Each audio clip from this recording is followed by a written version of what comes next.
Hey everyone, it's Friday. It is March 28th, and I'm Marianne Pizzatola, New York City Retirees. And tonight we're going to give you another episode of interviewing candidates for mayor.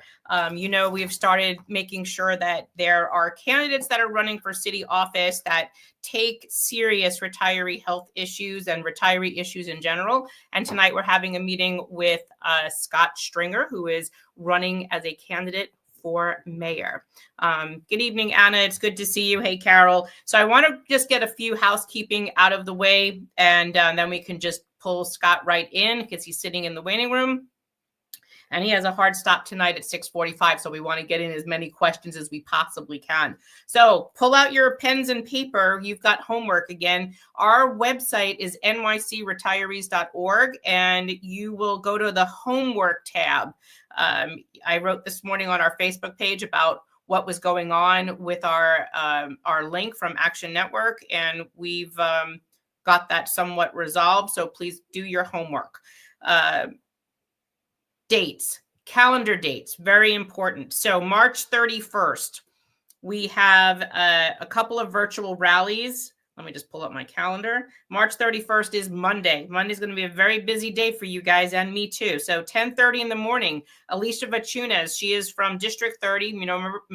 Remember Bob Holden is retiring. And we are going to be doing a virtual rally for Alicia. She is currently his deputy chief of staff, and she's running to take his seat. So we will be doing a virtual rally at 10:30 in the morning. I will be posting the link on our social media as well as in our email. So if you're not signed up, please go to our website and sign up for our email. That link and the updates will be going out tomorrow. 2 p.m., we have Scott joining us again, and that will be a virtual rally for Scott Stringer at 2 p.m. on Monday as well. Also, April 3rd, Frank Morano, 12:30 in the afternoon. We're doing a virtual rally for Frank. Frank is running for City Council, District 51. If you remember, he was Joe Borelli's district when Joe stepped down. Other date, April 16th. On the 16th, that is April 16th, that is a Wednesday, we will be meeting, and I believe it's going to be in the vicinity of City Hall. I will let you know where exactly that's going to be. I'm still waiting for the permit approval. 11 a.m., we will be meeting to help Jim Walden, another candidate for mayor, do his petitioning kickoff. So we're going to be celebrating a little bit with him. That'll be in person since we'll be in town anyway. April 17th, our inaugural Mayoral Forum. We are actually hosting the first retirees Mayoral Forum ever, to my knowledge. And we'll be doing that at the Graduate Center. So please make sure you sign up. That is a must. You must sign up to attend. That link is on our social media. It is on our email list. There's about 400 seats there. And yes, we will be live streaming it, but let's see what we could do to make sure that we show good retiree solidarity and strength as Retired Labor Strong and show up to that event April 17th. And then May 15th, we are headed back to the New York State Court of Appeals in Albany. We have rented a couple of buses. I need you to sign up for that because I need to be able to plan that trip as well as the time we're leaving, which should be about 8-something in the morning. We need to be up in Albany by 1 p.m. Court starts at 2. That gives you a little chance to relax and decompress. We will be providing you with lunch and dinner and taking you with us to watch justice in action. That would be the last oral argument in that case, and that is the Bentkowski case, in which the mayor was looking to strip us of all of our healthcare choice plans and force us into Medicare Advantage.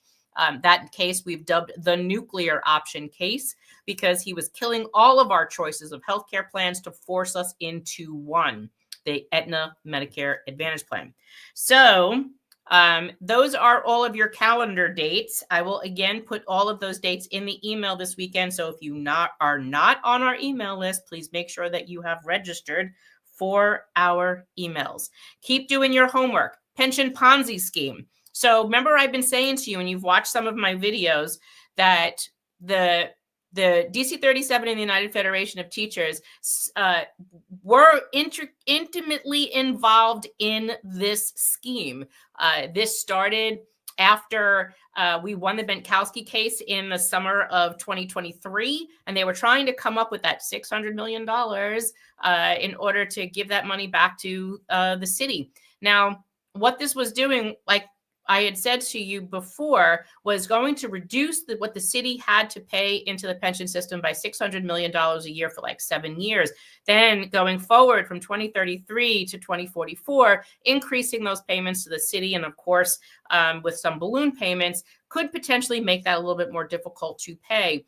So we know that our pensions are protected through Article 5, Section 7 of the state constitution. However, if the city has financial trouble, we're in a recession, which is what they're talking about now, as when this announcement of this issue came up just last couple of weeks ago, the Dow dropped over 500 points, and there was a fear on Wall Street that we were moving into a recession.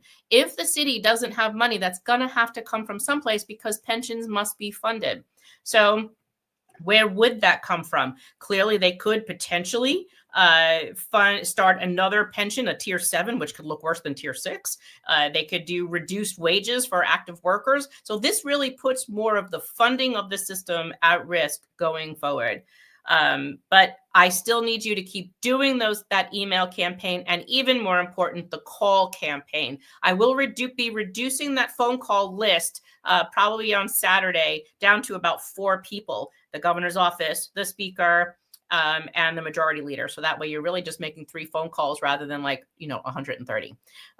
But that's about all I have for you today. And I know I'll touch base with you guys tomorrow, because I know I want to work on, I want to get in a little bit more information with you in a little bit more of a relaxed way. And I want to work on my car tomorrow. So I want to be able to share that with you, because it's a really cool car, and share some of that with you as well in a relaxed setting. But I want to introduce you to our former comptroller, Scott Stringer, and he is running for mayor of New York. So welcome, Scott. Great to see you. Nice to be here.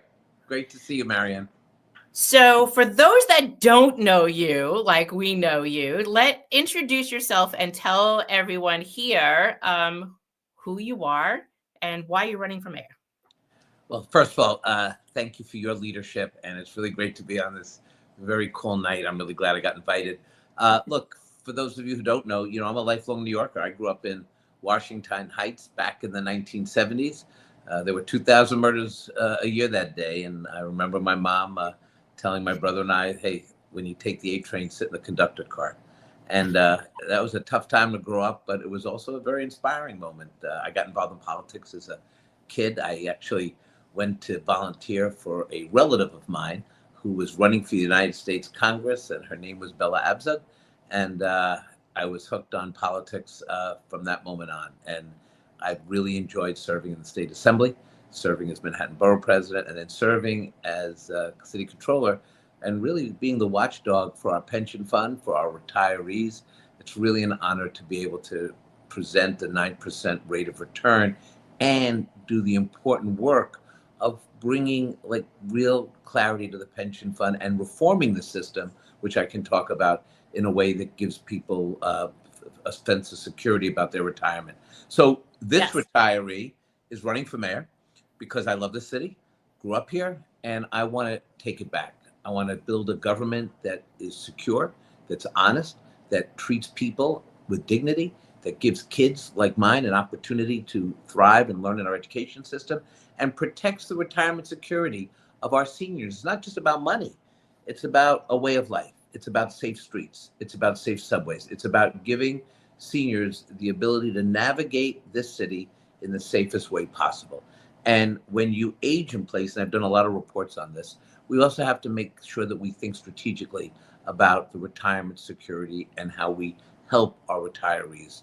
Just because you're retired doesn't mean you don't have a voice. And you, of all people, Marianne, proved that retirees have a voice. So I'm glad to be with all of you. Yeah. Yes. We definitely do. So you're running for mayor. You're excited to be doing this. Tell us a little bit more about some of you are a retiree. You are actually, I think, the only candidate running for mayor that is a retiree. I am a New York City retiree. served city government for 36 years, even though I'm only 40. No, just kidding. But I have to tell you, public service and service to the city is something that we retirees take very serious. The calling for people is that helping others is really a calling. And I believe running for mayor is also about helping people. And so I'm really excited to be in the race. Look, we got to do a lot of different things. First, we got to end the corruption. Second, we got to make sure that our agencies function. So when somebody calls and gets an agency person on the phone, they're actually there. We've seen a mass exodus of public service employees. We've got to bring them back. We got to make sure that they have the benefits that they're entitled to, and that we keep those benefits. And as mayor, I will be dogged in that. Look, I don't have to talk to you about Andrew Cuomo's Tier 6, but I will tell you that we can get all this back with a mayor who is strategic, who has experience in Albany. And I'm just excited to be here tonight with all of you. Yes, the Tier 6 has actually been stressing a lot of people out, and that especially our active workers, as a majority of them that are standing in solidarity with us, are dealing with that pension plan as well.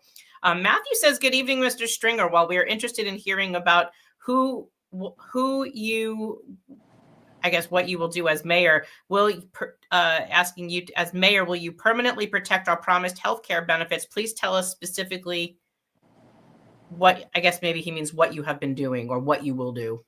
Well, look, I spent 8 years protecting the retirement security of hundreds of thousands of retirees and future retirees. We grew the pension fund during very difficult COVID times to a 9% rate of return.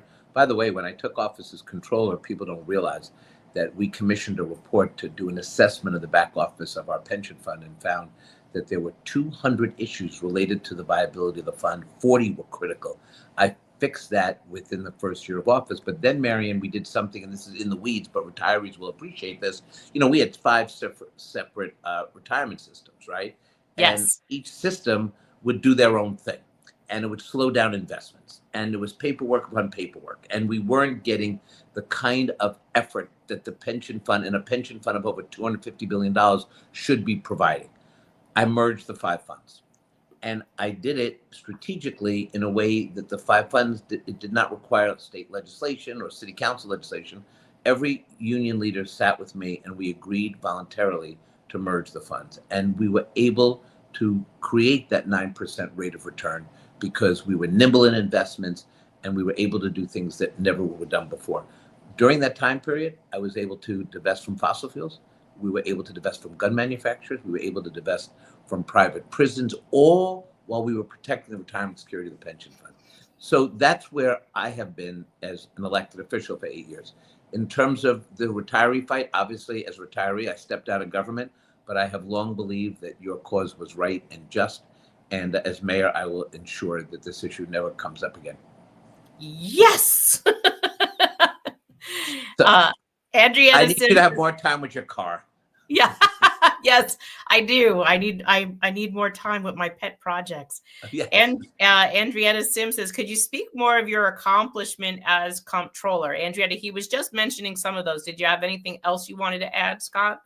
Well, I'll tell you this. One of the things that I think makes me qualified to be mayor is, in addition to protecting the retirement security of the people on this Zoom tonight, I also audited every city agencies. I audited the NYCHA housing 19 times. I held de Blasio accountable. I made sure that this government functioned. And when it didn't, I blew the whistle. I looked at outside contracts during COVID.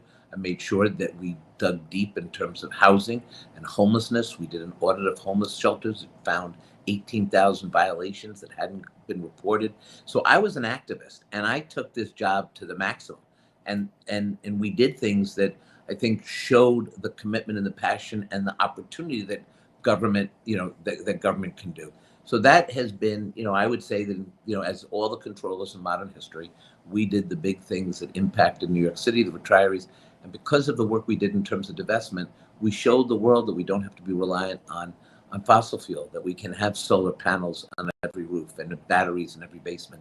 And I believe that climate change is an issue for children and grandchildren, and we're all concerned about it. Yeah. Absolutely. So Ellen says you provided discretionary funds years ago to fund new stage lights, sound system, new stage floor, and electrical upgrades for the Manhattan East School of Arts and Academics in East Harlem. Thank you. Ellen, thank you. And if I could just say one thing about, going down memory lane, and I'm so grateful when people come up to me and said, thank you for some of the things you did. But I was out petitioning on the first day, and a woman comes up to me at Stuyvesant Town, and she says, you're never going to believe this. I'm supporting you for mayor because the day after Sandy hit New York, you came with food and banged on my apartment. Do you remember apartment 8E? And I'm like, no, but thank you. It's really great when people say, hey, give you a shout out. So thank you, Ellen. Absolutely. So Laura says, you were one of my faves, Scott, but I've been concerned at how long it's taken for you to address and make some commitment to us as municipal retirees. How can we trust you won't cave in to immoral union leaders like Henry Garrido and Michael Mulgrew? Listen, I'm going to protect retirees because you see a record of service in that area.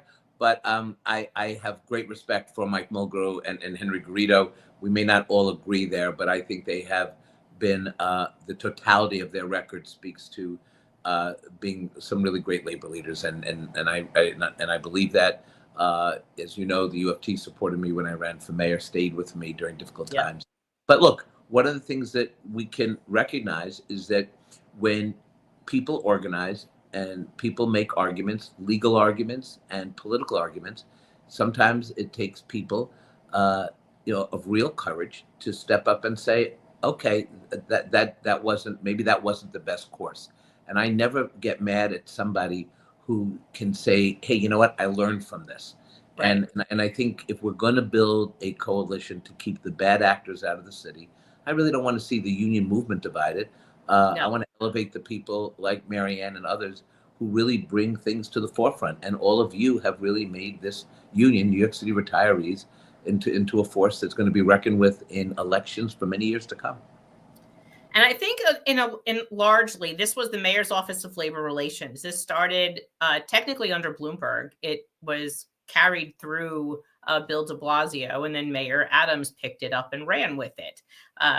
There's a lot of frustration there. And I do believe from everything we've learned in the documents that we've seen, the paper trail to this, the unions were encouraged to do this. And they were told that it's better than traditional Medicare, federal public health benefit. They didn't understand what they were doing, is my opinion.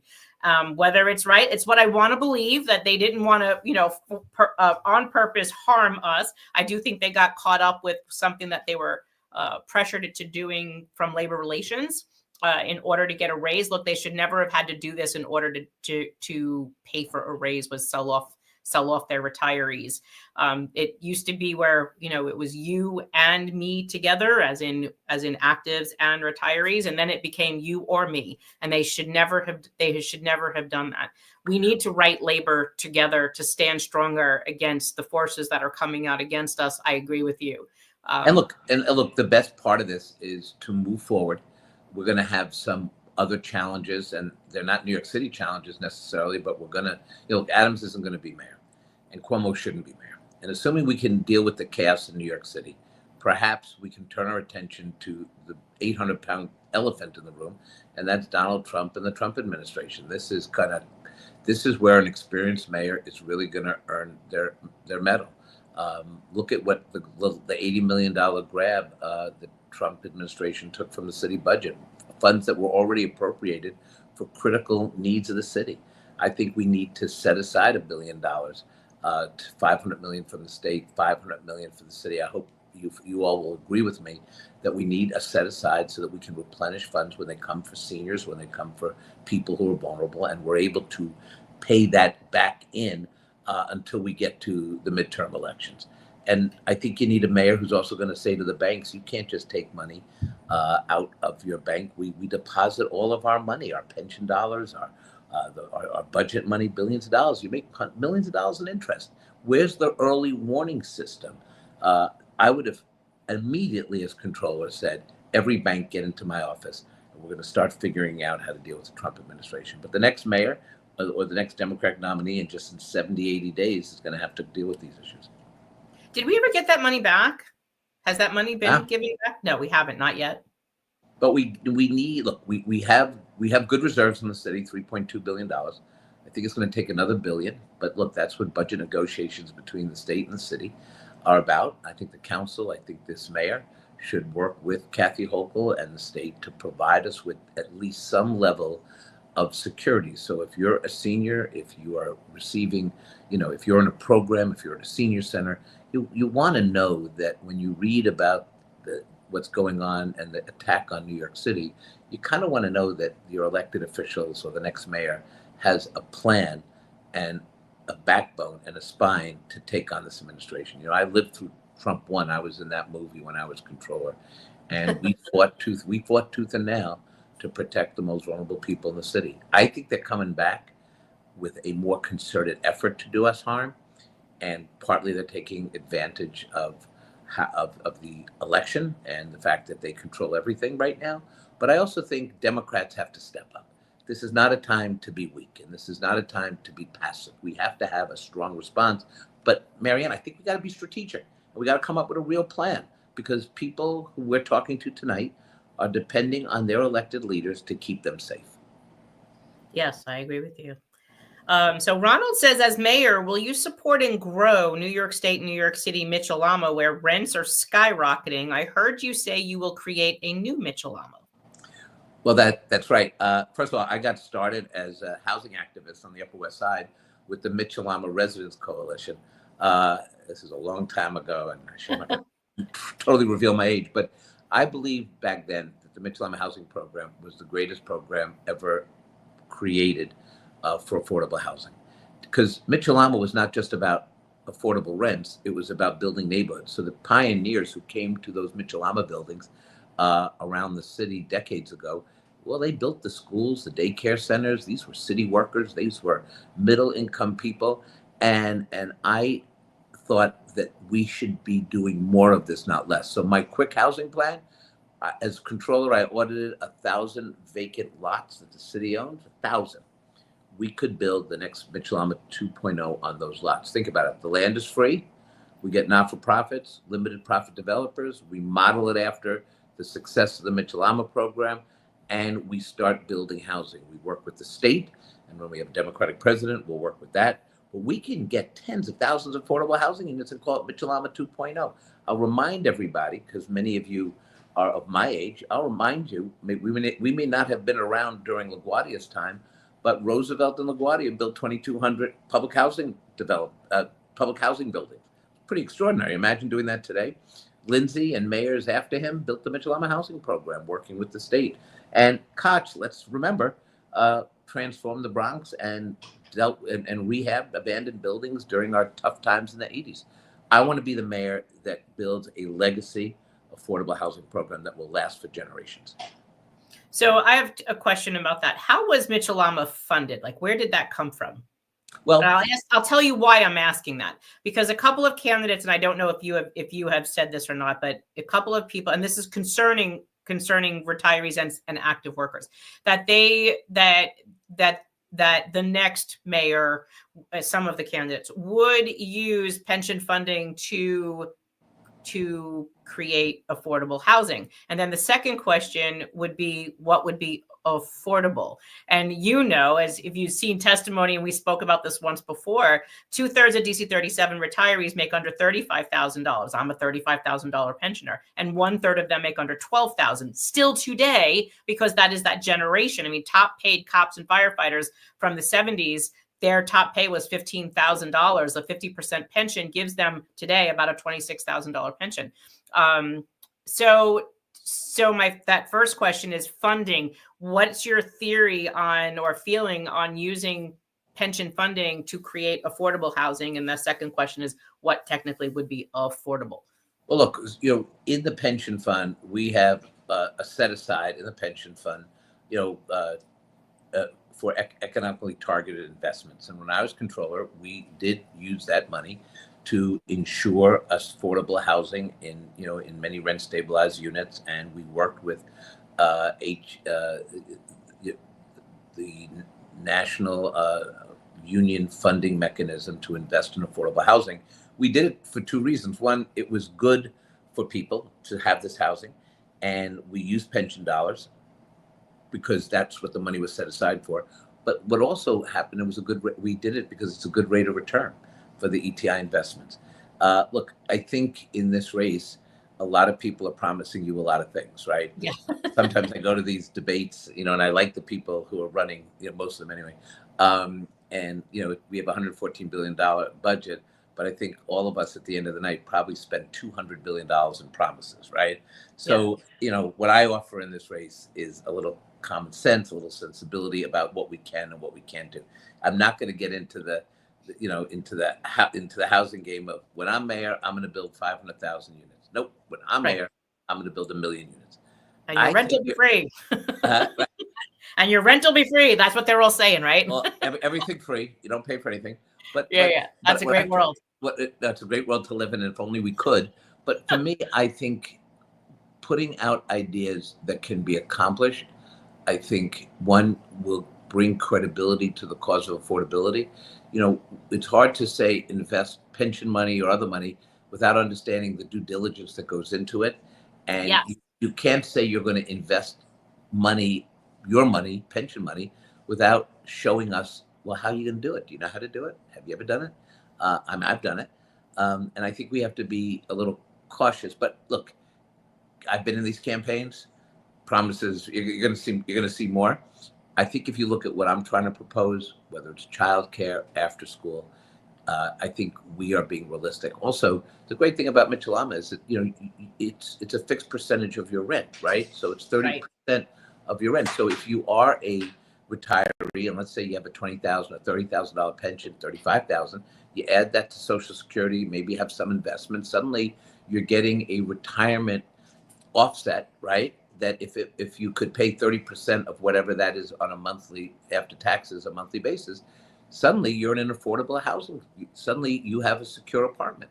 And I think we should go back to that. We're talking about, I want to end luxury development is going to happen in the city. It doesn't matter who the mayor is. And those buildings are going to get built. And there is an argument to say increased density will provide more opportunity for people to come here. But government's job is to think about the people who do not have money, who are poor, who need low-income housing, affordable housing. And the mayor has to focus on that. And that is our obligation. That is my priority, is to make sure seniors, people who need supportive housing, and young families, right? No one wants to see the grandchildren move to Texas, right? Or God forbid, Iowa. I mean, we want, I got a 13-year-old and a 12-year-old at my age. My little son said to me, Daddy, we're going to live with you forever. And I said, Marion, that's great. You can live with me forever. I don't want you ever to leave. And a few months ago, I said to him, you're still going to live with me forever? And he said, Dad, I'm going to stay as long as I can. So I want him to stay in the neighborhood, and I want him to have that opportunity.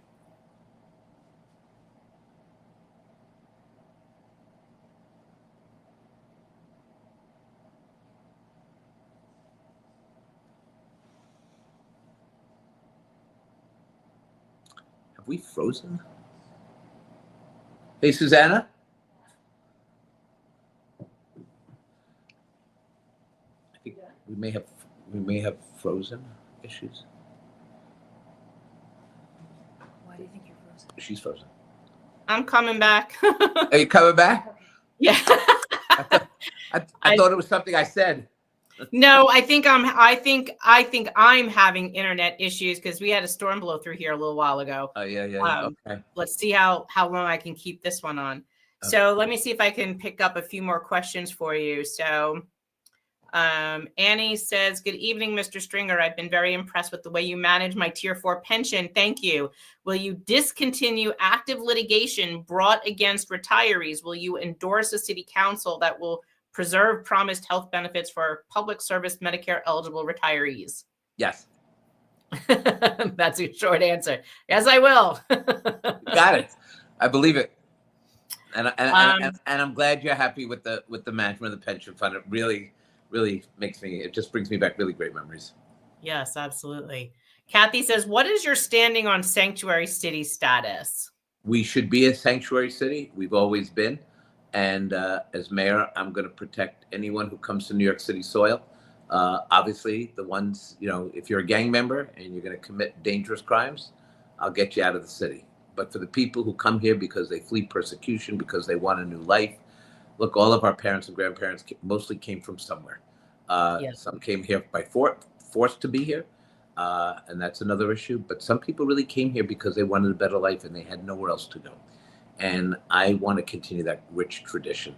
And by the way, our immigrants, I mean, the people who come here a generation later, they're your future elected officials, your future mayors, union leaders, engineers, Pulitzer Prize winners. Let's not get lost in the sauce on this.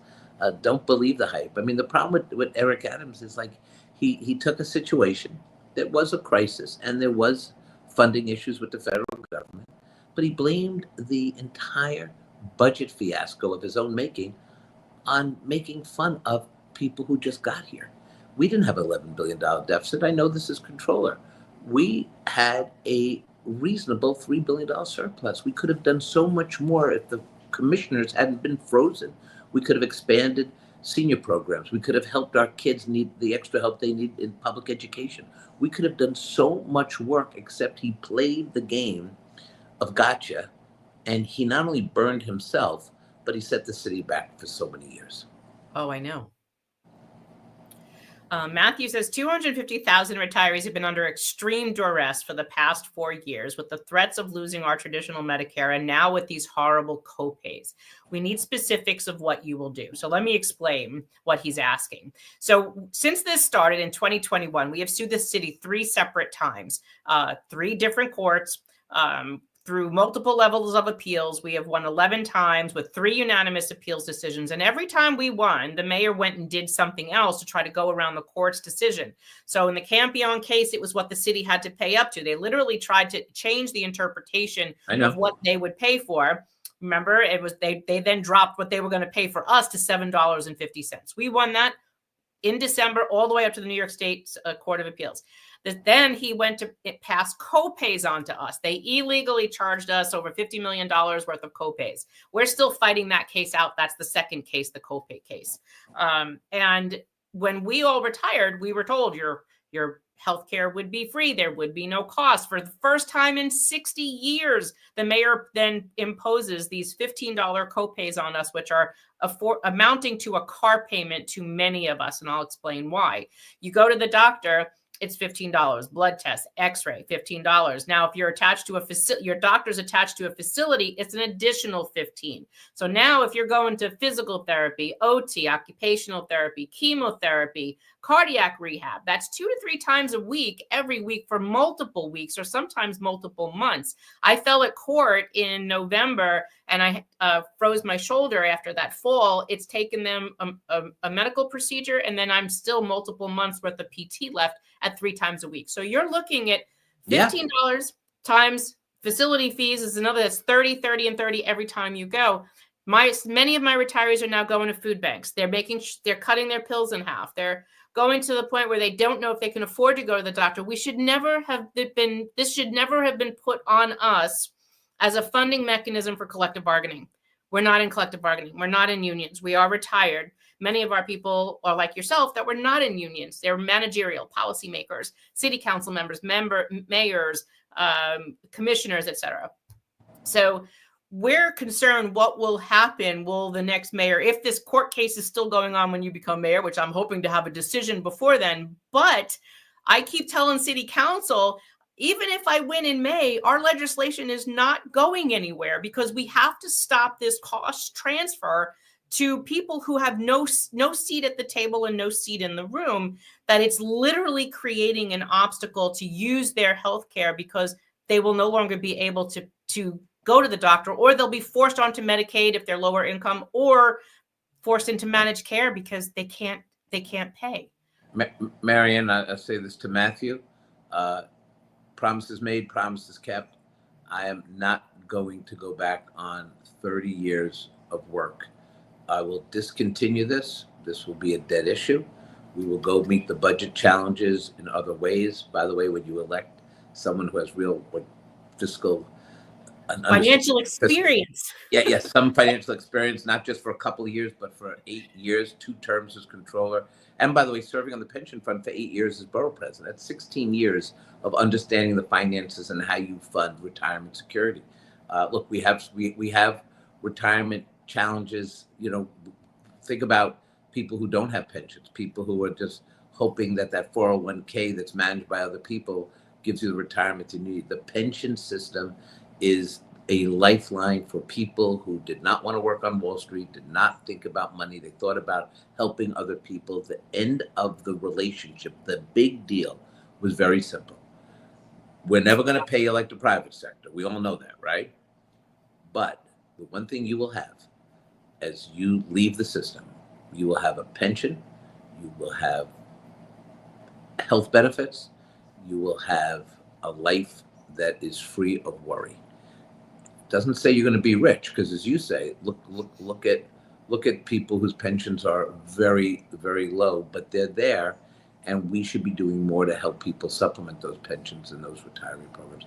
I'm not going back on that. Listen, I'm a retiree, and and I got a 13-year-old and an 11-year-old. I mean, I worry economically for them as well. I mean, I got to keep this thing going, right? Yes, you do. For a long time. I mean, when I go speak at events and I tell people about my kids, and they look at me and they go, "Wow, amen. Are you okay?" And so we all have the challenges. Some people get sick. Some people, struggle with other family members they're trying to help. We've got to put this to rest. I do think that we should not make people feel afraid or worry, because that also contributes to your health, and that's not right. Oh, yeah, absolutely. Laura says, Mr. Stringer, will you make sure that the reserves of funds that are viewed as needed for the city will come from big dollars instead of hardworking citizens, or I guess big money, she means, instead of hardworking citizens, no less fixed income seniors and disabled? So one of the things that we hear all the time is, where would this extra money come from, rather than keep passing costs or taxes or co-insurances or co-pays or whatever you want to call them, other taxes, to fund initiatives for the city on the working people. I know, like Phil Steck will talk about bringing back like the stock transfer tax as a tax that we collect from Wall Street. It's like a penny tax, but I think it's more like a nickel. But you can always reduce that into funding the transfers of stock to fund our government. What other avenues, is her question, is where would you make sure that these funds would come from rather than working people? Look, we have a city budget that, if properly managed, will give us the opportunity, and we should have had this for the last couple of years, to enhance the lives of working people, children, seniors. And you don't have to raise taxes necessarily. We've done it in the past. And I think we need to have somebody who is grounded in not playing to the crowd, but also strong enough not to hurt the people in the city who are on fixed incomes. It's pretty simple, right? And I have no problem in tough times in making those decisions. I think I've proven it. In Albany, I had no problem, taxing the rich when we had to tax the rich. But also during COVID, when Bill de Blasio came to me as controller and said, "You know what? I want to borrow $5 billion. I want to go into debt, the city go into debt for $5 billion. And I said, okay, well, that's a $500 million debt service that would be on us for the rest of our lives, right? And I said, so what's the plan to help people? And he said, well, I don't have a plan, but I think I should just hold the money. And I stopped him. So sometimes you have to have the strength. And I saved the city literally $5 billion in debt, and a debt service of $500 million. So some of it is not only how you raise revenue, it's also stopping bad things from happening that costs us money in the long run. Yeah. Laura says, will you oversee the Office of Labor Relation much, much better than our past mayors? That's a great question, Laura. Hell yes. Pardon my language. Yeah, that wasn't bad language, trust me. Let's see. Janet says, how will you protect freedom of speech in New York City? Look, I believe that I believe in the right of protest. I believe in the right of demonstrating full disclosure, I've been arrested for civil disobedience, especially during the apartheid movement and Mandela. And as a young person, I went out in front of ExxonMobil. I got arrested, spoke my mind. I think that's the great tradition of our city.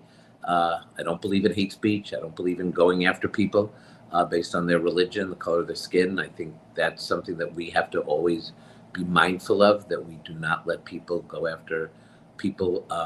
But people have a right to express themselves, especially in this town. I mean, look, having represented constituents around the city, there's 100 different opinions about, 100 different issues. And that's what makes us like really cool people, right?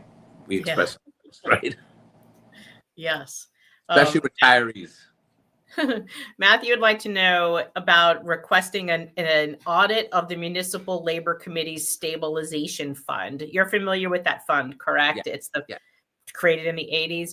We've requested that it's one of those funds that has no oversight, unfortunately. And we were hoping that the next comptroller or any comptroller, I know you're not running for comptroller, but there needs to be some more oversight of the way that these funds are used, because they're in a financial situation because it has been misused as to the purposes of which it was created in writing. And I know that the current comptroller is actually conducting an audit. So Matthew, if you weren't aware, I just don't know how long audits take and if it'll take him a much longer time. But let me tell you, so when I mean, just in all fairness to our current controller, when I became controller and I wanted to immediately do audits of the New York City Housing Authority, I put them in motion. I got everyone at the table. I said, this is what I want to do. I thought about this. And then, like 3-4 months later, I call up the audit people and I say, where's the audit? And they said, no, new controller. Audits take 18 months at least. It takes a while. It really does. Yeah, that is crazy. And actually, there was something else that came up last week that I guess I can talk to you more later, because I know you have to go in a couple minutes. But one of the things that came out was that your office, the office of the current comptroller, when you were comptroller, handles 220 employees. So those are your prevailing wage workers. You actually have like a labor office or something that handles those personnel type labor issues. Well, not when I was controller. I mean, we had a very robust prevailing wage unit because the controller sets prevailing wage. But we did something bigger than that. We actually used that part of the office to look at wage theft, corporations, construction firms that were taking advantage of people, literally not paying them. And one of the things that we did is we went in, we investigated, we recouped the money. And one of the great things was to just bring the people in who had worked on construction projects for the most part years before, owed something like $25,000, $50,000.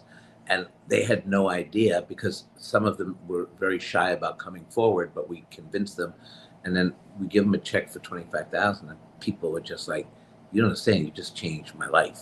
So the controller's office, no one's ever going to rally for the controller's office, right? But within the office, the chance to do a lot of different things for people, it really is an office that can really make a difference in people's lives. I really enjoyed the 8 years there, and there's different tools, and one of them is the prevailing wage unit, which is so not on anyone's radar screen.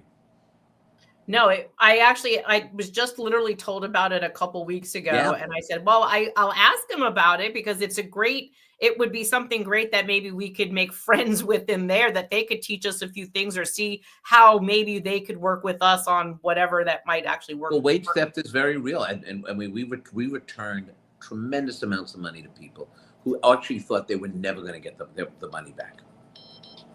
Well, I'm going to tell you, I want to have more conversations with you again, because there's so much that we could learn from you about what you did at that point in your time. But knowing that you have just a couple moments left to close out, what would you like to say now? This is your platform. Go right ahead. Well, first, I'd love to come back. I know we're going to do another event, and I want to thank you for being so supportive of my candidacy and giving me the platform. I think service to the city is very important. I think experience and competence is going to make the difference for all of us in the next coming years. We've seen what happens when mayors do not have the kind of experience to run a city of 300,000 employees and a $114 billion budget, almost a $300 million pension, $1 billion pension fund. This is not time for mayor on training wheels. And I'm going to get out there and make the case. The other thing is, I think it's time to end the chaos in government.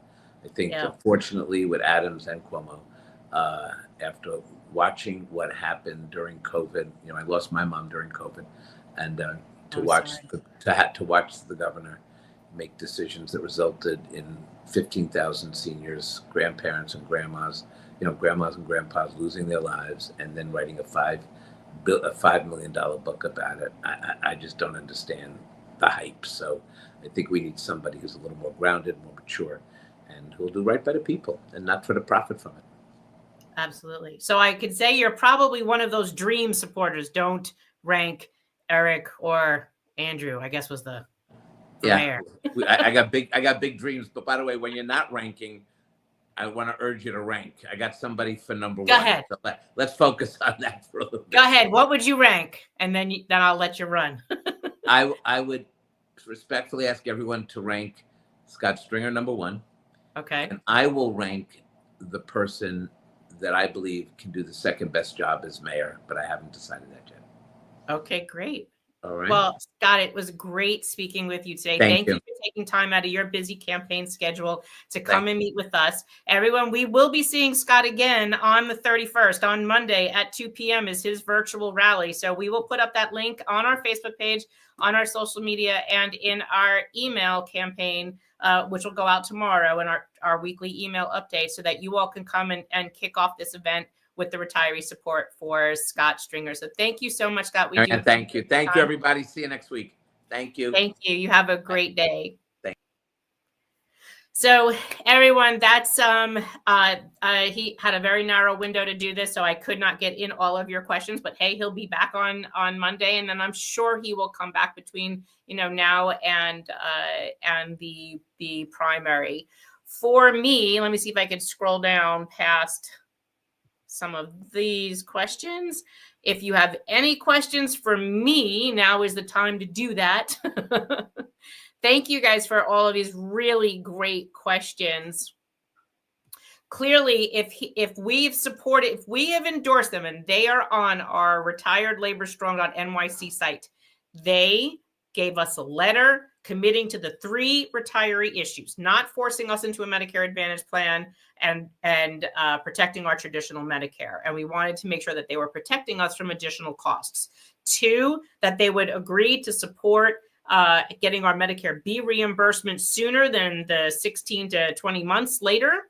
And 3, that they would give us like 30 or 60 days to, after you die, that your family has the ability to figure out what is next for your healthcare, their healthcare, because when you die, your healthcare dies with you. And there's more and more retirees that just don't understand that happens, and they end up finding out when the retiree passes that they lost their healthcare that day. We want to have a 30 or 60 day grace. That way the family can get through that mourning period, or at least into it enough to understand that they're going to imminently lose their health care and that they need to do something. Okay.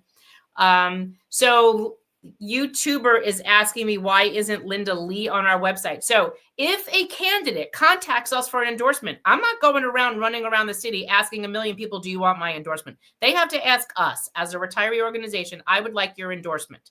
And then commit to the letter. They go on our website and they get our endorsement. Like this today, Scott, Jim, Jessica Ramos. These were people that said, I will commit to the retirees. I'm signing your letter. They go on our website, and then we start to share them with you so that you could ask those questions of them.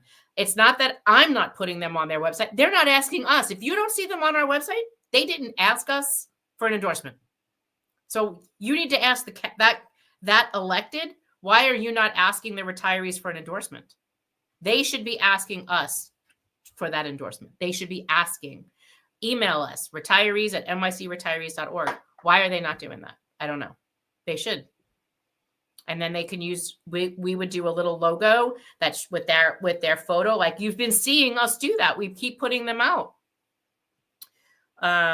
Let's see.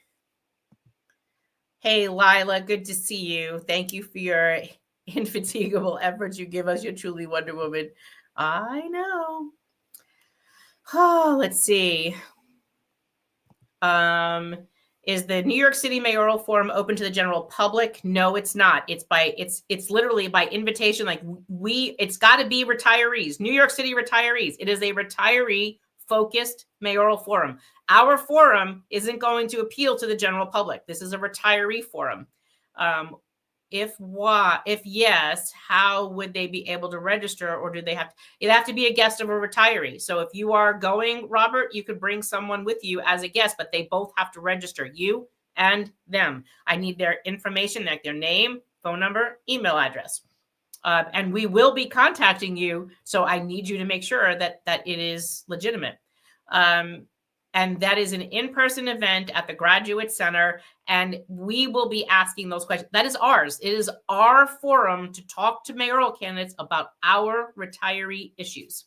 So, and we are also inviting everybody. We are the first organization to do this. No one is inviting all candidates. Most of them are just doing the Democratic candidates. They're not looking at independent, Republican. Curtis has already said he's coming. Jim said he's coming. You want to have, you know us, we're not diving into politics. I'm not telling you who you have to vote for. I am vetting as many candidates as we can possibly can that support you.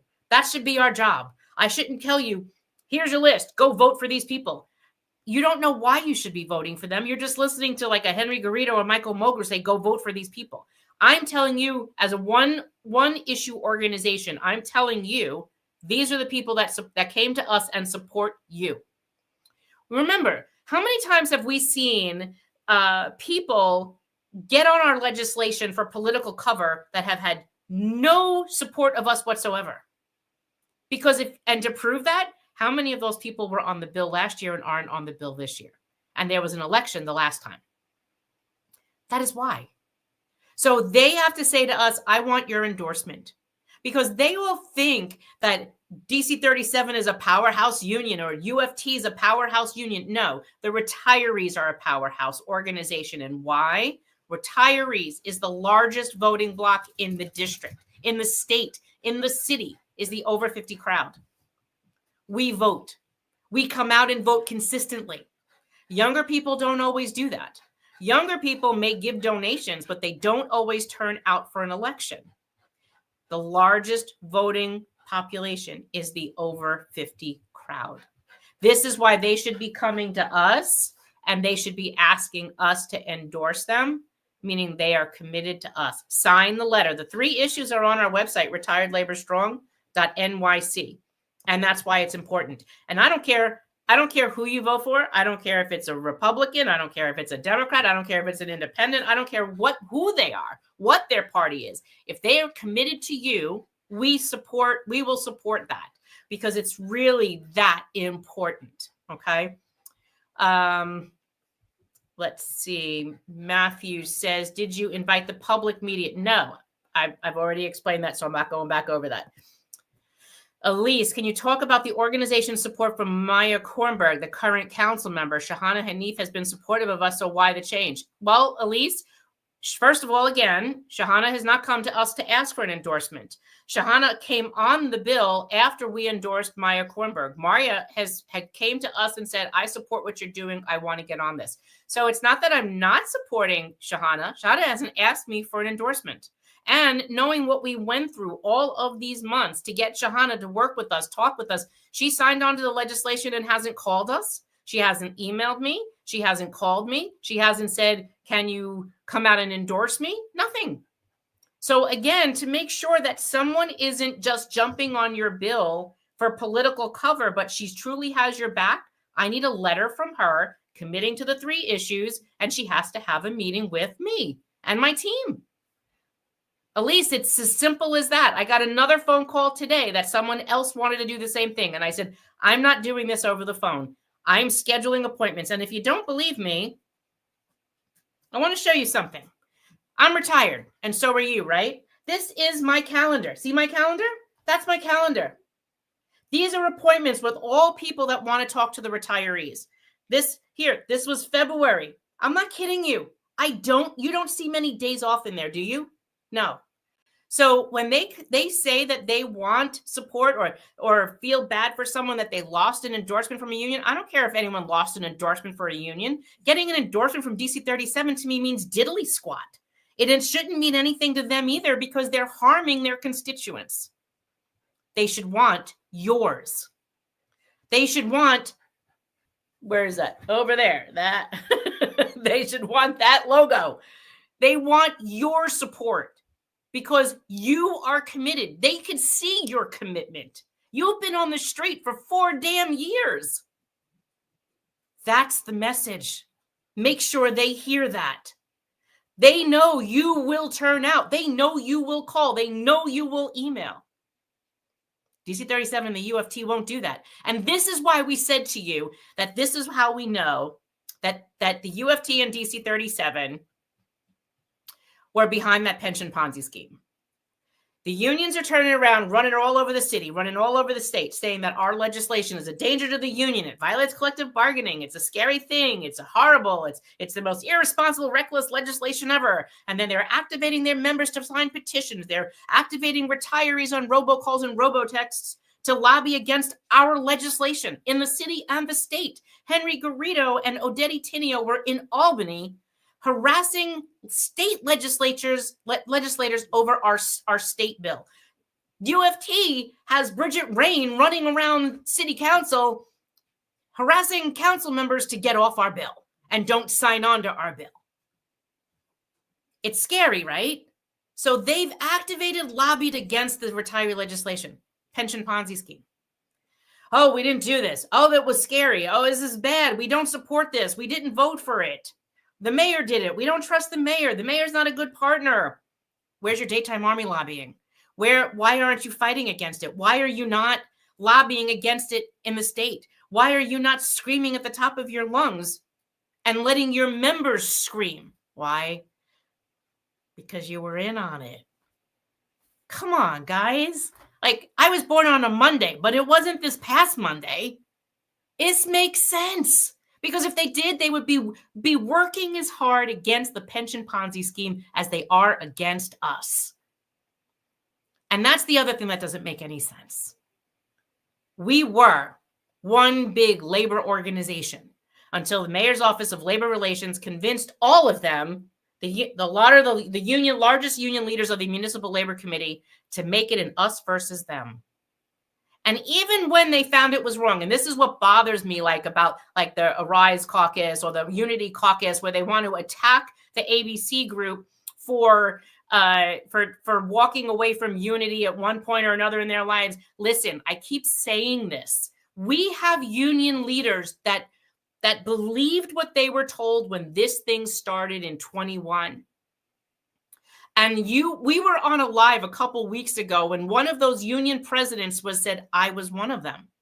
Now, if a union president walks away from crazy knucklehead leadership that sold them Kool-Aid and they drank it initially and they walked away and said, I didn't realize it then, but I realize it now. We were lied to. And I stand with you. Why would I yell at that person? Why would I put them down? This is what infuriates me over this. They're standing with you. It didn't matter, so they made a mistake. Everybody makes mistakes, right? They made a mistake. Say, I'm glad you're with us now. Thank you for recognizing it, because there's a bunch of other knuckleheads that aren't. This is important. They're standing with you, and I'm not turning that away. And because, look, you know what they say, like phone call, like telephone, right?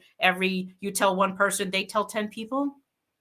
That person's now on your side, and that person can now tell you things. Tell their friends, look, she's right. All those videos, all of these arguments, all of these fights, all these court cases, all their protests, they're right.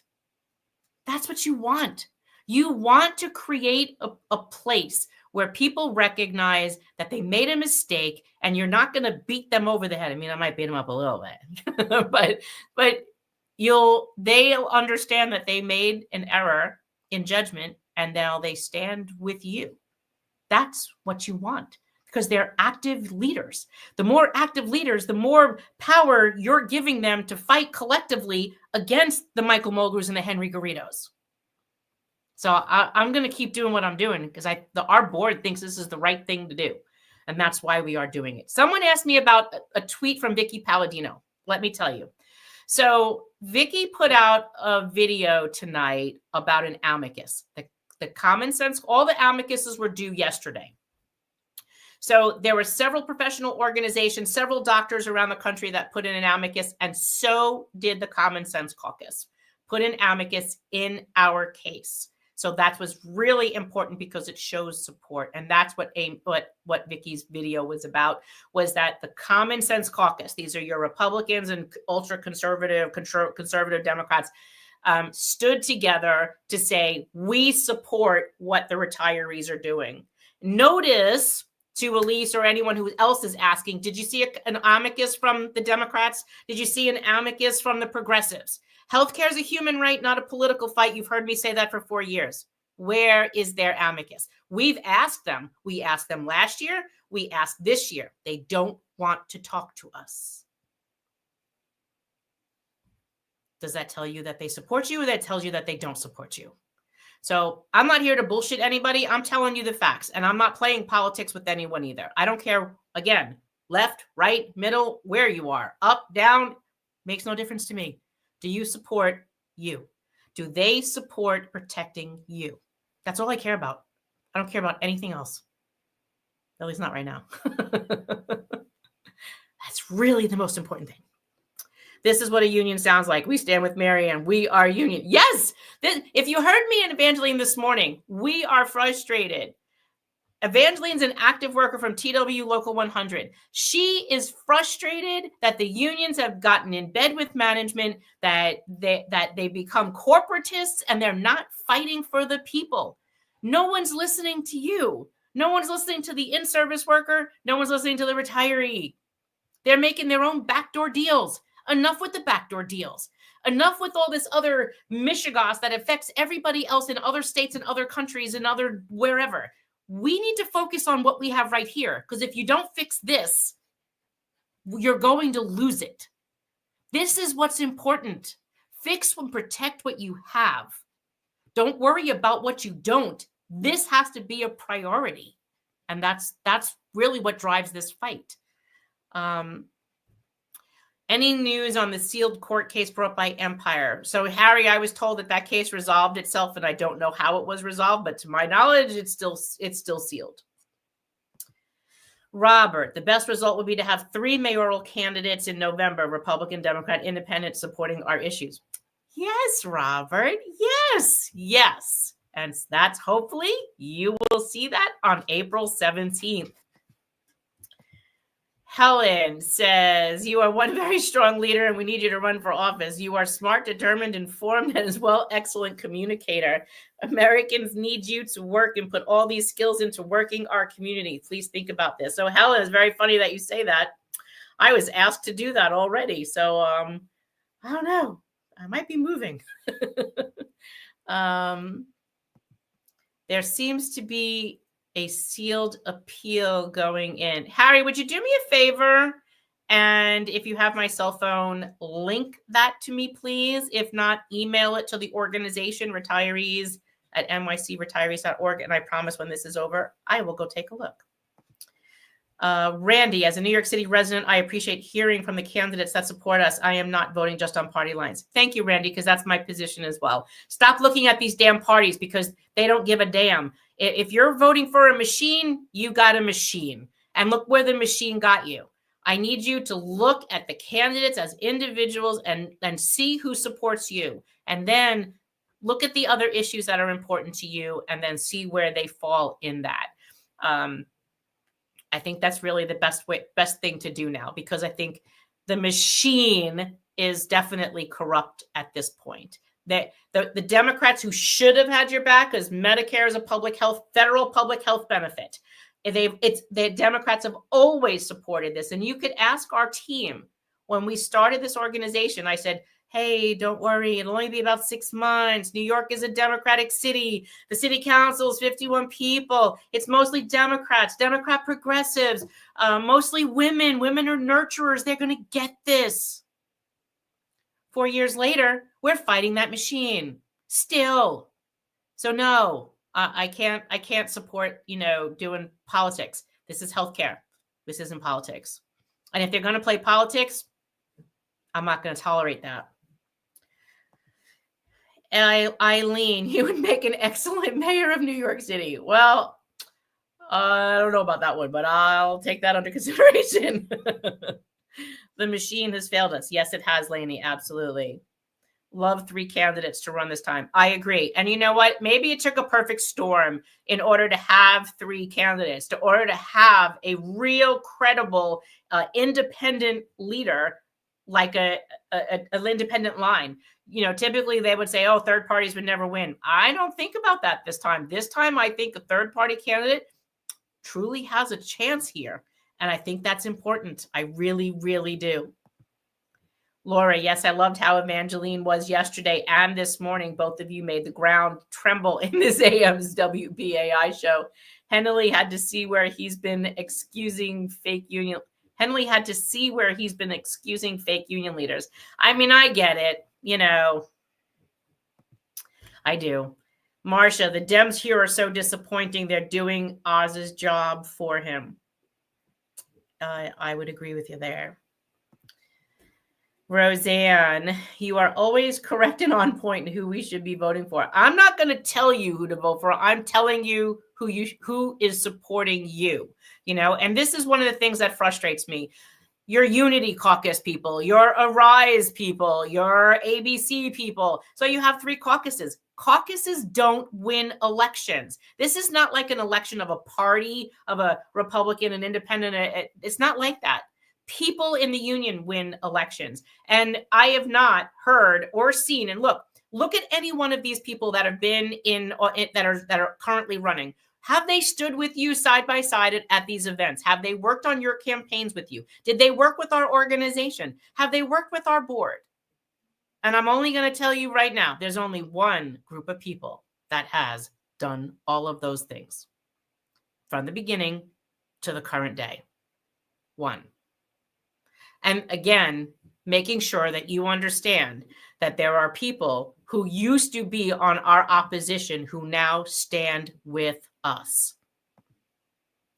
YouTuber, I understand Linda Lee didn't ask for us to support, but didn't she sign the letter of... No, so a letter of support is different than 1096. 1096 is the bill. An elected could get on the bill. Look at Justin Brannan. Justin Brannan got on the bill last year when there was an election between him and Ari Kagan. Is Justin on the bill this year? No. Does he have a reason not to be? No. Other than he's pandering to the unions for union endorsement because he puts the unions more important than he puts you. So anyone that's on the bill doesn't mean automatic support. Are they doing the letter that's on our website? They need to commit to the 3 issues. Linda's campaign people should be calling our office and saying, we want to, or emailing us and saying, we would like your endorsement. I would like to sign that letter. Look, there is candidates all over the city running for city council. I met today with Colin Thompson running in District 5 against Julie Menon. Colin put up a video endorsing our issue, supporting it, and sending a letter of support to our organization without me asking him. I didn't even know he was running. And then someone else said, hey, do you know someone's running against Julie Menon and he's supporting our cause? I said, really, who? And they sent me the link. And then I opened my email last night and there's an email in there supporting us. He did a quick reel on it and supports us without me going to him. I'm not chasing people. That's not happening. They want our support. They come to us. And that's why I can't say that, YouTuber, because if she really does support us, and I believe she does, her campaign people will just need to email us, retirees@nycretirees.org, and say, I would love to have your endorsement. I got your back. I agree with those 3 issues. Here's my letter with a signature at the bottom on my campaign letterhead. It's just that simple. Okay, let's see. Went to the UFT meeting in Boca Raton this week. I listened to Mulgrew's bullshit about how much he loved retirees.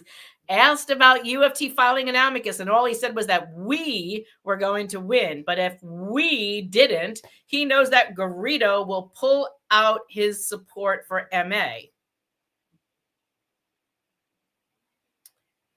Most of the crowd kissed his ring. Ugh. Okay. I'm not going to believe that. I did hear some of that, I will tell you. And I did hear him say that we, as in he thinks they, he used our win, which he's been doing for years. All of our wins are suddenly his. I will tell you, he did not support us. He has not given our in that meeting. He also told all of you that he gave our lawyer all the records or letters or whatever. That didn't happen.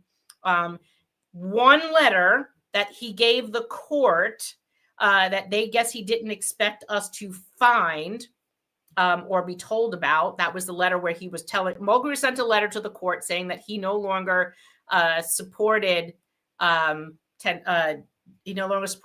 Advantage. However, his attorney who did it filed it improperly, and either she did it on purpose because she didn't want it, she wanted it kicked back, but then we were notified by the court about it. As we are notified by the court about every document that's attempted to be put in our docket. And then so having the letter, we knew that why are you not filing this the proper way? And when the union didn't want to file it, we said, fine. We did. And we had it filed. The unions that support us filed it. So that got into the record because not from anything the UFT did. We did it. We made sure that got into the record. But he's not given us records. He's not given us anything. Or our attorney. That was not true. So I don't know where that came. Also, where he said that Jake said that the Court of Appeals should he kind of alluded that the Court of Appeals would be a slam dunk and it's just an affirmation of the lower court. That's not true either. We have always been told by our attorneys that the Court of Appeals case could always be overturned, as is many cases overturned, even with unanimous appeals decisions in the lower courts. John says, please send me info on the person running against Menon. So John, that is Colin Thompson. Let me see if I can quickly find his website for you. Here we go. I'm putting it in the chat, John. It's Colin, COLLIN 4FORNYC.com. And he said he is getting thousands of people coming up to him in the district saying that they are fed up with Julie. So go ahead. You guys do what you got to do. He seems like a really nice man. We had a great conversation today, and I know I'll be hearing from him later on. So that's what you do. All right, Marcia, did the Retired Teachers chapter ever file an amicus? No. Let's see. Whoops.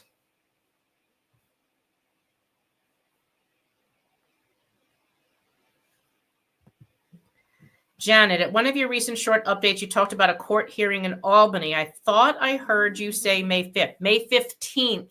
It's May 15th. Please confirm the date and tell us. And it's May 15th, and it's for the Bentkowski case. It is the New York State Court of Appeals case. That is what is in Albany. It is the last appeal that the mayor has in that decision on that case. I need you guys to sign up for the mayoral forum, and I need you to sign up for that bus trip. We're taking 2 buses, and if we have overflow, we will take a 3rd. So if you're going to sign up for the bus trip, you must commit because those buses are expensive. So if you're going, you must commit to coming, and you must show up on the day that we're going.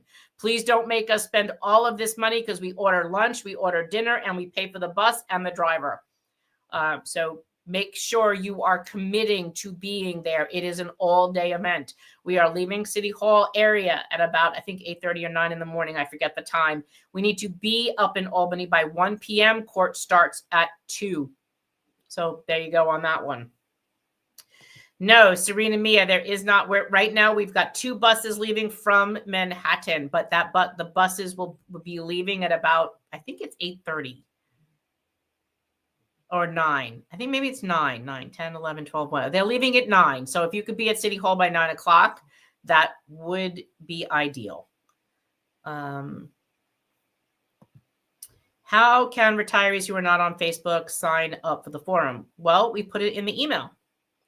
They don't need to be on Facebook. We will put that sign up list in the email if I didn't do it the other day, and I don't remember if I did. Laura, I'm still boiling over the fact that Mulgrew wants UFT to endorse some of the most disgraceful council members like Carmen De La Rosa and Julie Menon because he's using the para bonuses to do this. Who isn't for supporting our paras? But again, what's a job Mulgrew doing to divide us retirees from active? I know. I agree with you. Absolutely. Marie Para, I'm in as well. What did I miss with Marie? Did I miss Marie?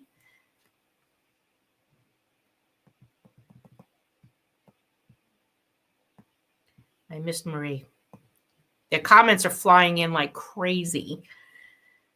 Let's see. Can we leave stuff on the bus? Yes, absolutely. So you don't have to schlep them. Yes, absolutely.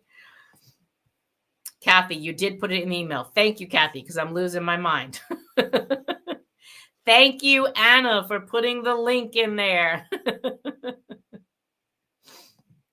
Laura, all Bennett Fisher said to excuse himself from not submitting an RTC amicus is he had no lawyer. Imagine, like we couldn't have helped him find one.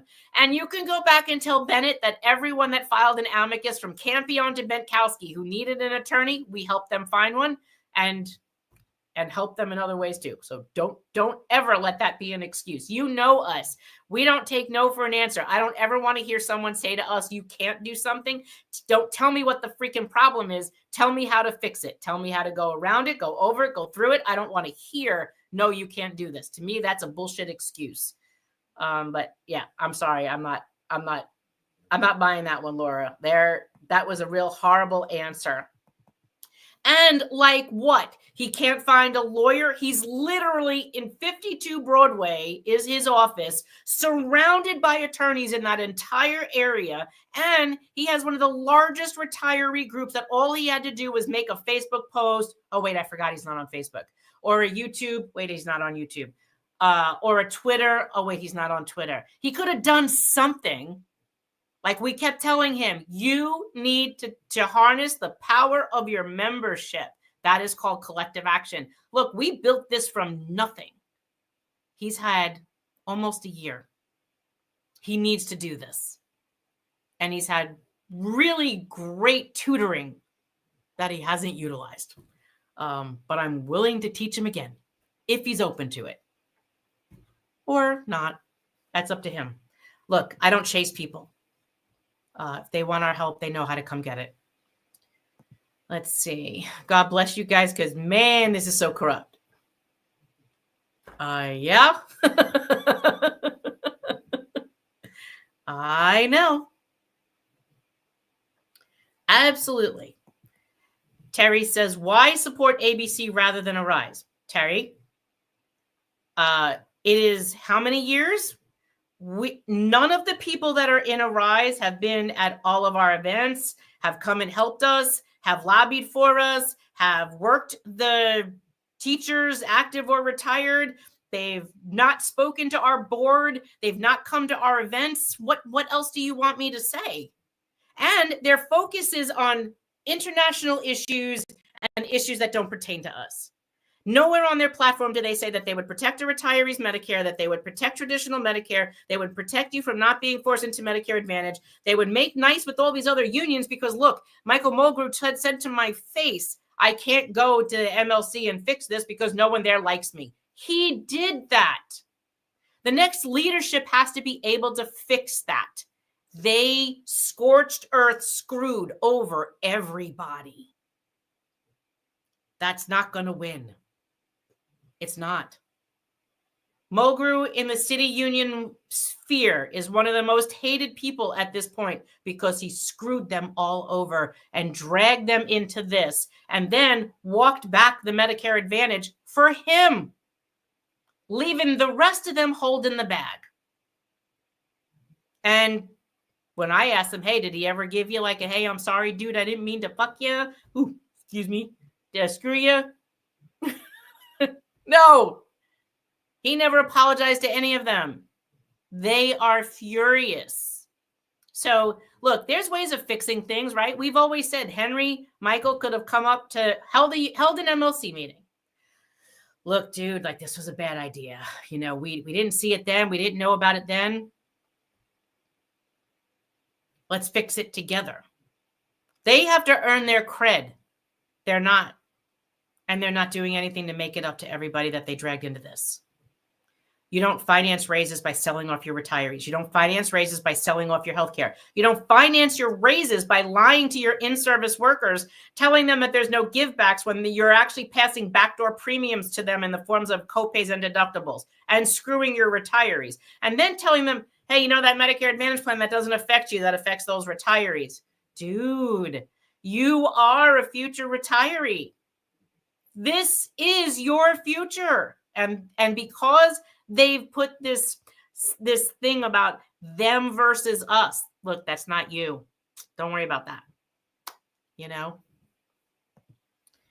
Brenda, will the bus make a bathroom stop? Our buses have bathrooms, and we upgraded our buses to use the better buses than the one we used the first time.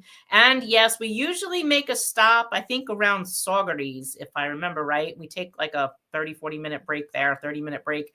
That way everyone could go in, stretch their legs, go to the bathroom, get a snack. But yes, we do make a stop. Thank you, Carol. There are so many two-faced leaders out there, it's stomach turning. I know. Carol says Bennett uses UFT lawyers as excuses for being unable to do stuff. And that's not an excuse because, look, we even have retired attorneys who have attorney friends that have helped other people. Like there's so many things that could have been done. He just never asked. And quite honestly, I doubt he even looked into it. Dan, it was troublesome to hear Stringer say his views that he thought Mulgrew were good labor leaders. So Dan, he's not really gonna talk shit about labor leaders that he's going to need endorsements from, right? He doesn't agree what was done. He did sign the letter supporting 1096. He supports the letter protecting us. He said tonight he does protect us. He would protect us and that this would be different under his realm. Under his helm. So I think give him that. I wouldn't expect him to, talk crap about another person on social media. And I'm fine that he didn't. And I wouldn't have expected him to either. That would be inappropriate of us to expect. And I think we hold that to a higher standard. So while he did intimate he didn't agree with what they did or what was done, I didn't need him to do that. And he doesn't need to, CJP. He doesn't need to denounce them as people, but he did disagree with what they did. And if you heard his Brian Lehrer interview when he left the Comptrollership a couple years ago, he disagreed with it then as well. So he knows where that goes. And I'm okay with that. I'm okay with that. What pressure can be brought to bear on Gail? So Lawrence, Gail is on 1096. She signed on I think 2 weeks ago. It would be great if she used her leverage to bring on her peers. That would be helpful.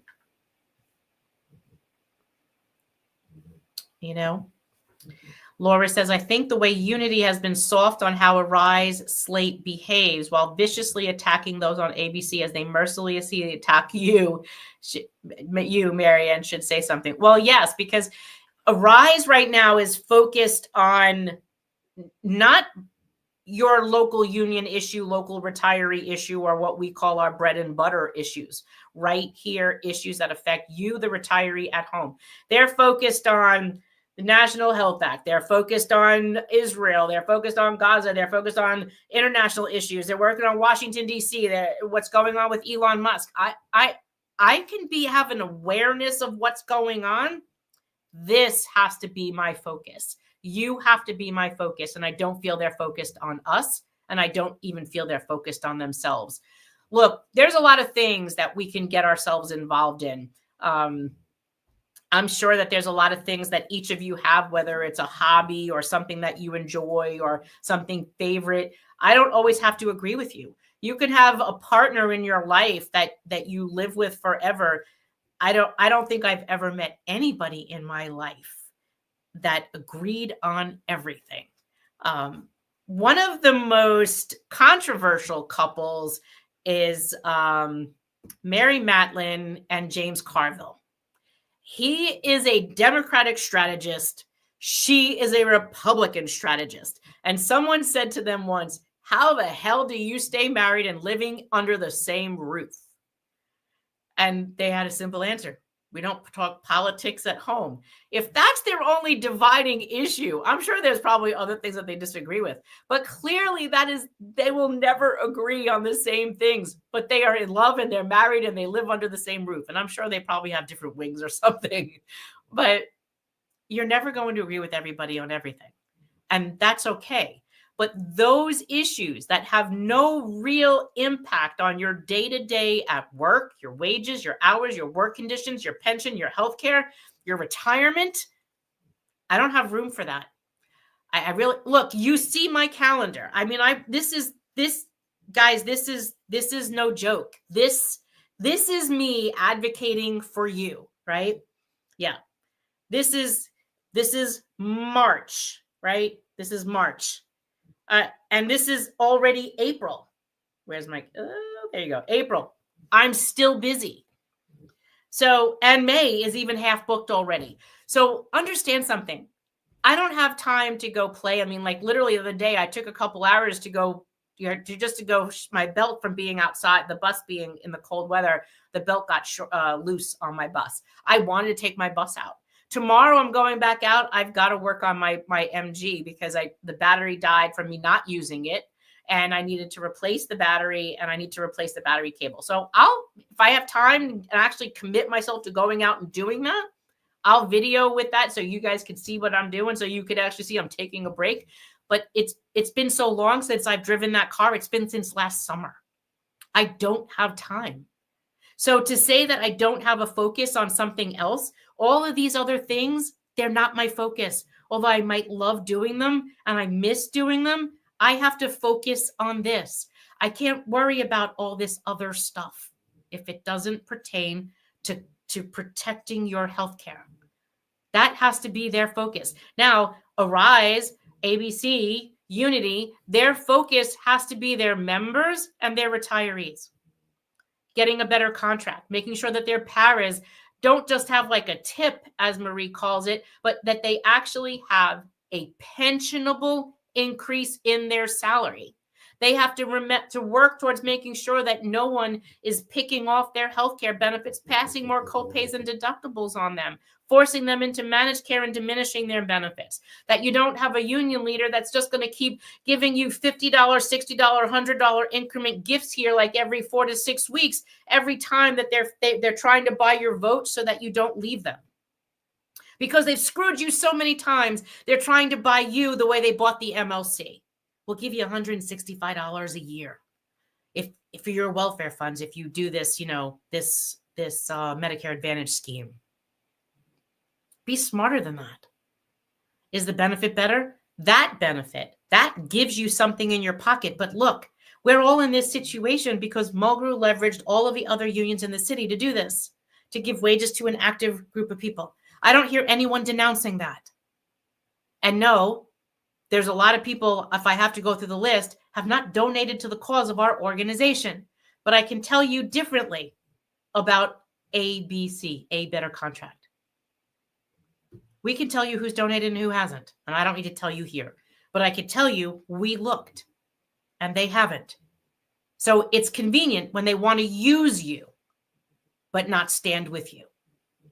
And I'm not into being used. So, and if they really did stand with us, they would have found time to find a way to help. Look, I used to tell my family when my mother was sick, either you help me with time or you help me with money. You choose how you help me. Not everybody could do time. Maybe if one of our events was during school, they couldn't be there. Did they make a donation? Look, you've got Arthur Goldstein making donations in Michael Mulgrew's name. I mean, come on. Don't buy this garbage, really. Marcia says, I find inky lukewarm opposition to the retired teacher chapter pension reamortization. Most Arise supporters seem to believe the TRS teacher trustee Victoria Lee, because she's not as awful as Tom Brown, they don't see the dangers. So let me explain that. If you go and watch the TRS board meeting, and these had been board meetings that they had been discussing this. They had supported it. Tom had supported it. Victoria had supported it. The rest of the TRS board had supported it. This day, whatever that was, March 20th or something, the board was going to pass a resolution to support the UAL, the reamortization. And they were moving into that resolution. And then Tom said, we want to stop this. Like, they didn't want a no vote. They didn't want to vote on it at all. They removed it from the agenda. And then at the Boca Raton meeting, what are they saying? Both Bennett and Mulgrew. It's a good tool. Bennett agrees with Mulgrew. Mulgrew says they want to be able to do it again if they want it. Well, this wasn't talking about future use. This was talking about we don't want to do this right now. And that's why I don't like when they do these resolutions. Resolutions have no teeth. Do something. And they didn't. So I don't think that's being, I think it's a rational decision. Was that, and I didn't like the Victoria's presentation. I'm sorry. I felt it was, it was a condescending, kind of placating, childlike explanation. She could have talked to you like adults and explained how this works and what they were looking at doing. You had testimony from the current comptroller, the current chair of finance, that they didn't agree with this, and neither did the city council. You had experts in this type of analysis saying they didn't support this. You had our advisors saying they don't support this. There's not a reason to do this.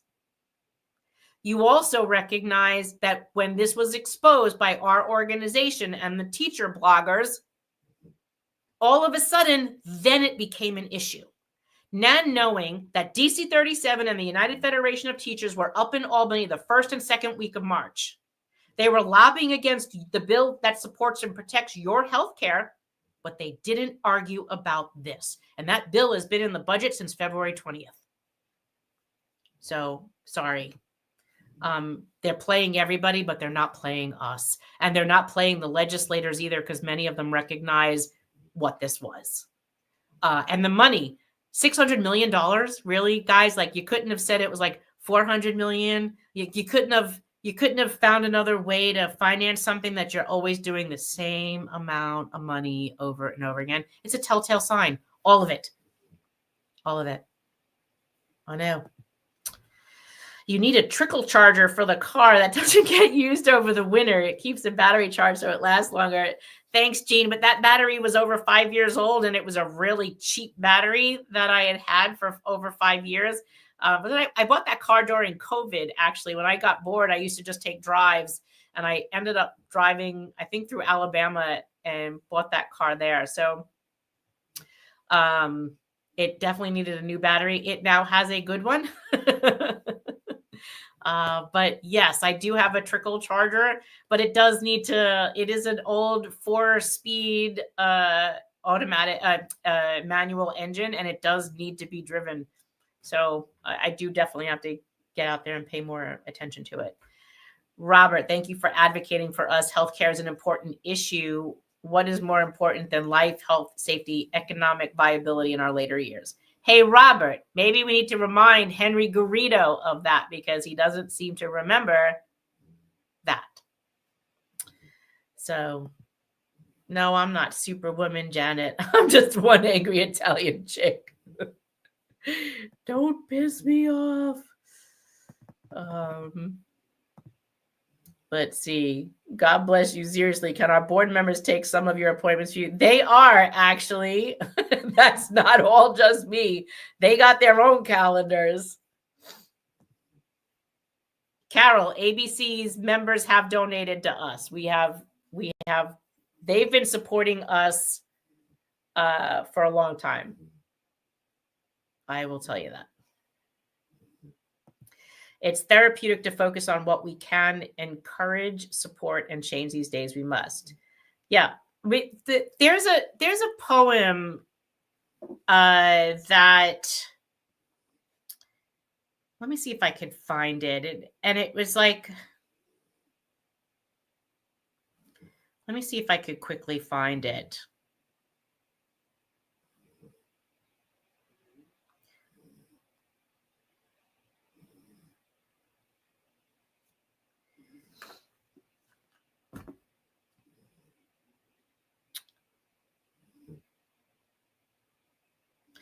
Yeah. So Bill W., co-founder of Alcoholics Anonymous, right? He was deeply moved by this serenity prayer. And the serenity prayer says, never had we seen so much AA in so few words. The prayer says, God grant us the serenity to change, to accept the things we cannot change, the courage to change the things that we can, and the wisdom to know the difference. And that became a cornerstone of that Alcoholics Anonymous group. That really could be applied here. We can't change things that are happening in another country, another part of the world, another part of the country. We can change what happens right in our own backyard. And we should. We should be able to stand together to change all the things that we can change, that are in our power to change in New York City, in the city council, in the New York State legislature, and in our own unions. And honestly, accept the things we cannot change, the courage to change the things we can, and the wisdom to know the difference. Because then you're wasting your time. Time is valuable, and everyone takes time for granted. We don't have a lot of time. And our time at our stage of our lives should not be focused on fighting a million different things. We shouldn't even be fighting this and the people that are doing this to us. That's the difference. So I'm not going to get into all of that. And that's why I'm not happy with these other groups. Their focus is off. The focus should be right here at home. The focus should be on you. The focus should be on active workers. The focus should be on what is the next mayor going to do to try to screw retirees or employees. That should be the focus. The focus should be trying to amend what all of the union leadership of DC 37 and the UFT did to the rest of the unions in the city to screw them over by doing this. To make sure that they stand together in solidarity against the management who put them in this situation. That's what you need. And these other things, do that on your side. Don't mix the two, because that makes you more powerful. This becomes your focus, not anything else. All those other things, whatever that is, save the whales, international peace, make that your part-time thing. So,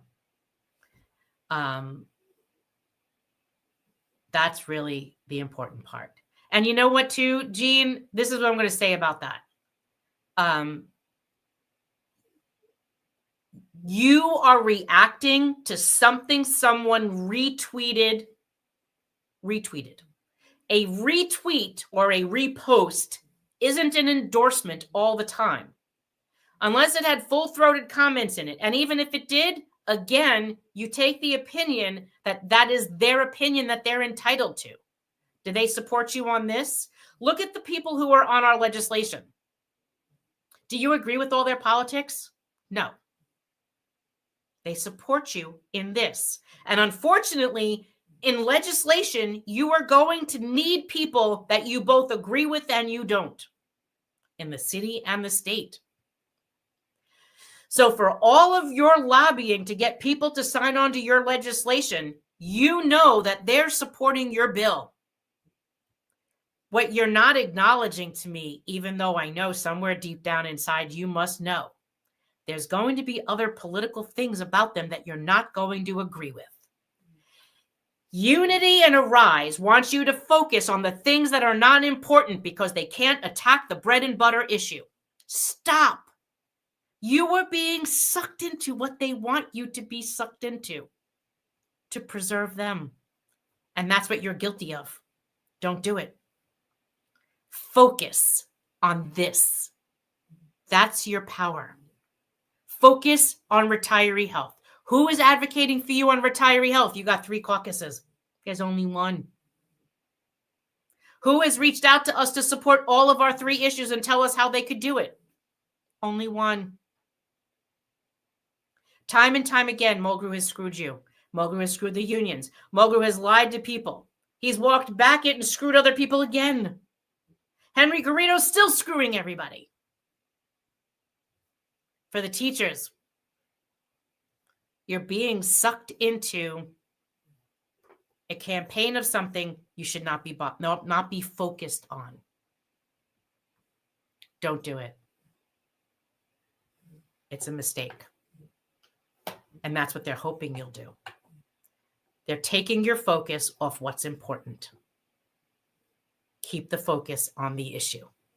This issue. What you have control over. What they would have control over. Your bread and butter issues right here at home. In the power that as a union leader, what they would be able to change. That's their power. And they don't want you to take that away from them. Because then they can keep screwing everybody else, enriching themselves, get their patronage jobs and their checks and their whatever, and all of their trips at your expense. I'm not going to fall for that. And I would really hope you guys won't either. So anyway, guys, it's getting late. It's almost 8 and I'm getting tired. So I'm going to call it a night. Thank you, Laura. I appreciate you too. We just need to stick together on this and focus. Sometimes you really need to stand outside the box and look in to realize they're trying to drag you down a rabbit hole.